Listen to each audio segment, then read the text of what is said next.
চিংড়ি মাছ নিয়ে এসেছে, আজ এঁচোড় চিংড়ি খাবে বলে। তো আমি ভাবলাম আমরা তো এটা খাবো না, তাই আমরা আমাদের জন্য সামান্য একটু মাছ নিয়ে ডুপ্লিকেট চিংড়ি মাছের মালাইকারি বানাতে বসি। ডুপ্লিকেট কেন বললাম? কারণ চিংড়ি মাছের মালাইকারি বানাতে গেলে তো নারকেলের দুধ লাগে, আমাদের কাছে নারকেল ছিল না।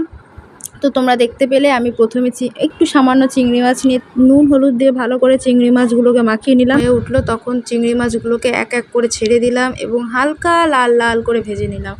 আমি তো জানোই আমি তো রান্না পারি না তেমন, খুব একটা মানে পারি না বললেই চলে।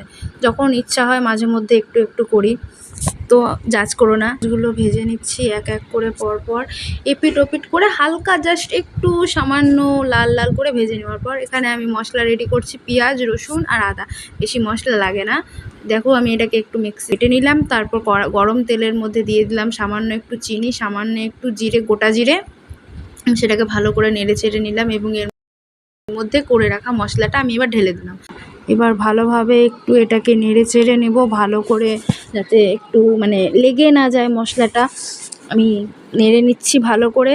এবার এর মধ্যে দিয়ে দেবো আমি 1 চামচ পরিমাণ মতো একটু সামান্য পরিমাণ লঙ্কার গুঁড়ো। আমি প্রথমবার ভিডিও বানাচ্ছি, জাজ করো না। এবং দিয়ে দিলাম একটু মানে স্বাদ মতো লবণ আর হলুদ। তারপর ভালো করে মশলাটাকে নেড়ে নিচ্ছি। মশলাটাকে এবার আমরা অনেকক্ষণ ধরে কষাবো, যাতে মশলার কাঁচা গন্ধটা না থাকে। যতক্ষণ মশলা থেকে গন্ধ না যাচ্ছে ততক্ষণ অবধি আমরা কষাতেই থাকবো এটাকে। তার জন্য আমি একটু সামান্য গরম জল বসিয়ে দিয়েছি। উষ্ণ গরম জলে দুধটাকে দিতে হবে এবং আমি 2 প্যাকেট দুধ ইউজ করেছি এখানে। তোমরা তোমাদের ইচ্ছা মতো করতে পারো। শুকনো হয়ে এসছে, কড়াইয়ের সাথে লেগে যাচ্ছে। এই মশলাটার মধ্যে ঢেলে দেবো।